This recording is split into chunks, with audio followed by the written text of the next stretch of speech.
ضرور قبول ہوں گی تمہاری دعائیں، یہ وعدہ ہے تم سے اللہ کا۔ اللہ تمہاری بہتری کے لیے تاخیر ضرور کرتا ہے، لیکن وہ بھولتا نہیں ہے نہ تمہاری دعاؤں کو اور نہ اپنے وعدوں کو۔ تم اللہ سے اپنی دعاؤں کی بہتری مانگا کرو، کیونکہ جب تم اللہ سے اپنی دعاؤں کی خیر طلب کرنے لگتے ہو تو اللہ تمہاری من پسند چیز سے نہ تو کبھی تمہاری آزمائش کرتا ہے اور نہ ہی کبھی تمہیں اس شے کی طلب لگاتا ہے جو تمہاری نہیں ہوتی۔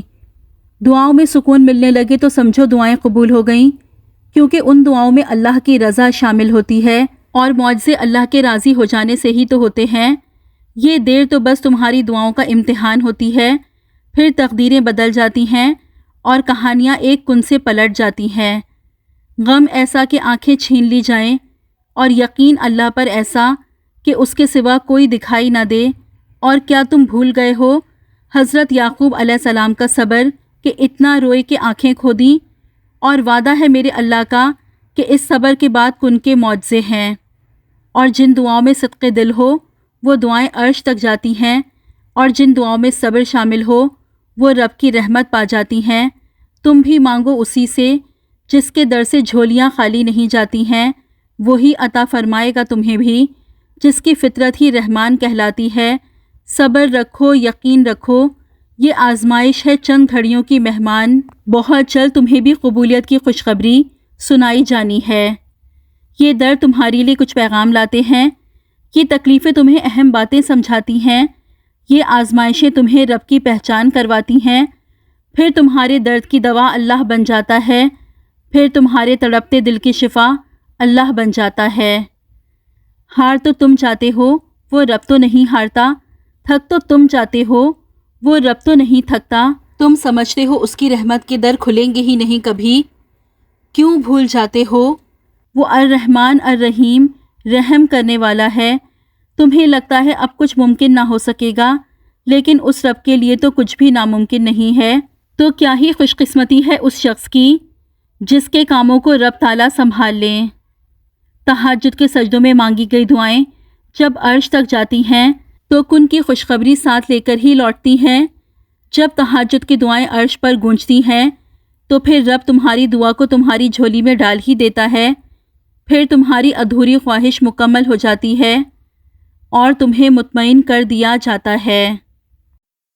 کبھی کبھی ہم بہت زیادہ ہمت ہار جاتے ہیں، مگر کبھی سوچا ہے کہ تمہارا رب الرحمن ہے، الرحیم ہے، یعنی بے حد رحم کرنے والا، الملک یعنی ہر چیز کو بنانے والا، اس کی مرضی کے بغیر کچھ بھی نہیں ہو سکتا، القدوس یعنی بے حد پاک، اور السلام جو کہ سکون دینے کا ذریعہ ہے۔ تو وہ ہمیشہ تم پر رحم کرتا ہے، ہر چیز کو تمہارے لیے بہتر کرتا ہے اور تمہارے دل کو سکون دیتا ہے۔ بہت زیادہ فکر نہ کر بلکہ بہت زیادہ استغفار کر۔ استغفار کرنے سے اللہ تعالیٰ تمہارے لیے وہ دروازے کھول دے گا جو فکر کرنے سے ہرگز نہیں کھلیں گے۔ جس مستقبل کے لیے ہم پریشان ہیں، ہو سکتا ہے اس مستقبل میں ہم ہوں ہی نہ۔ اگر کبھی زندگی میں ایسی تکلیفوں سے گزرو جن کا کبھی گمان نہ کیا ہو تو اطمینان رکھنا، اللہ تمہیں راحتیں بھی ایسی ہی عطا کرے گا جن کا کبھی خیال بھی دل میں نہ گزرا ہوگا۔ پس تم صبر اور شکر سے کام لو۔ ہم ہمیشہ نعمتوں کو اپنی نیکیوں کا انعام سمجھتے ہیں اور مصیبتوں کو گناہوں کی سزا۔ اس دنیا میں جزا بہت کم ملتی ہے اور اس میں بھی امتحان ہوتا ہے۔ نعمت شکر کا امتحان ہوتا ہے اور مصیبت صبر کا۔ اگر حضرت ابراہیم علیہ السلام کو آگ سے بچایا گیا تھا تو تمہیں بھی بچایا جائے گا۔ اگر حضرت موسیٰ علیہ السلام کے لیے راستہ بنا تھا تو تمہارے لیے بھی بنے گا۔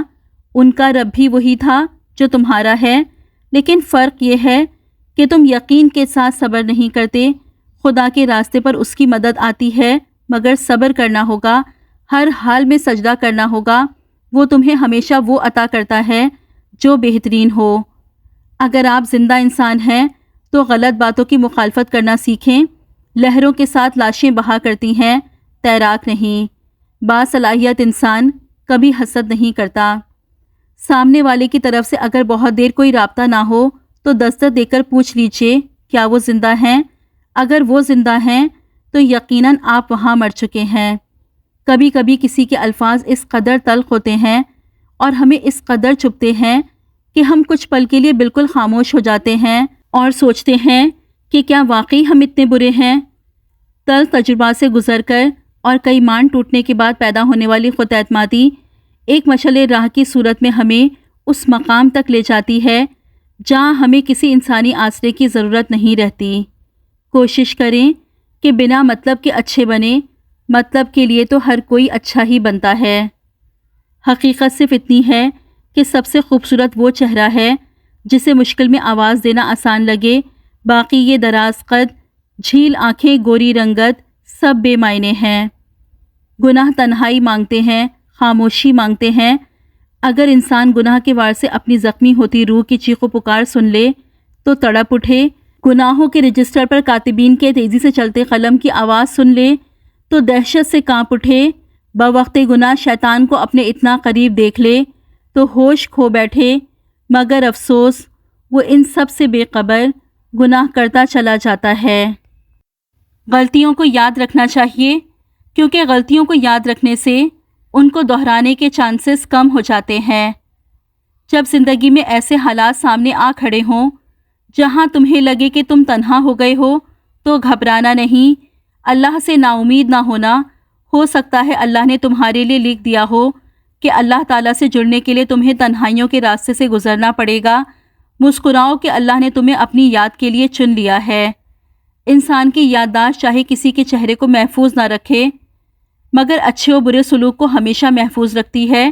لہٰذا لوگوں کے ساتھ ایسا حسن سلوک اختیار کریں کہ جب جب آپ کسی کو یاد آئیں آپ کے لیے دل سے دعائیں نکلیں۔ لوگوں کے بدلے ہوئے مزاج ہی تو ہمیں انسان بناتے ہیں، ورنہ ہم کبھی سمجھ ہی نہ پاتے کہ زندگی کتنی مشکل ہے۔ کسی پر کیے گئے احسان کی قیمت کبھی نہیں وصول کرنی چاہیے، اس سے نیکی بھی ضائع ہو جاتی ہے اور انسان کا وقار بھی مٹی میں مل جاتا ہے۔ زندگی میں کچھ دن ایسے بھی آتے ہیں جب سب سے مشکل کام اپنے آپ کو زندہ محسوس کرنا لگتا ہے۔ زندگی اتنی بھی مشکل نہیں ہوتی جتنا ہمارے آس پاس کے لوگ اسے بنا دیتے ہیں۔ جہاں چھوٹوں کی زبانیں بڑی ہو جائیں وہاں بڑوں کے رتبے ختم ہو جاتے ہیں۔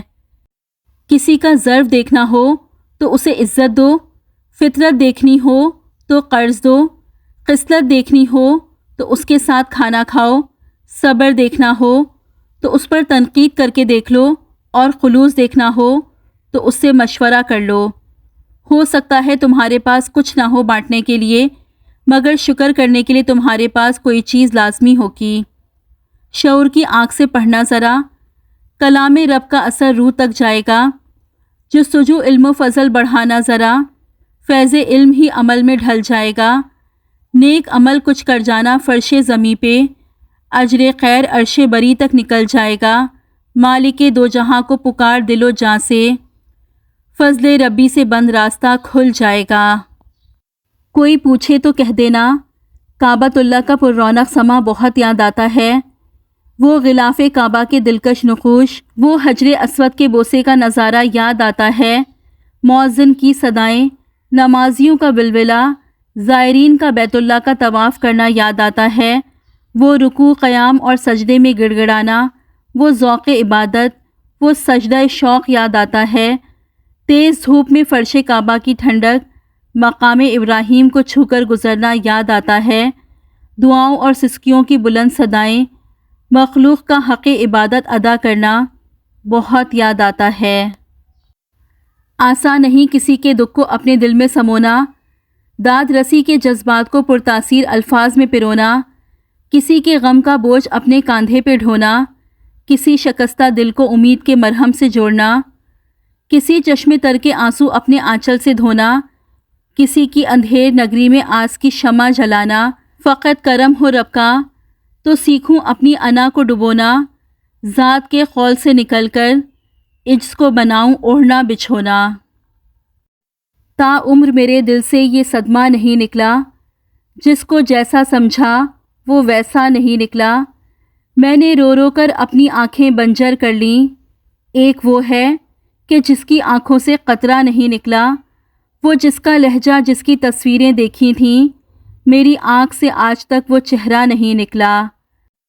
حضرت علی رضی اللہ تعالیٰ عنہ نے فرمایا، اگر کوئی شخص اپنی بھوک مٹانے کے لیے روٹی چوری کرے تو چور کے ہاتھ کاٹنے کے بجائے بادشاہ کے ہاتھ کاٹے جائیں۔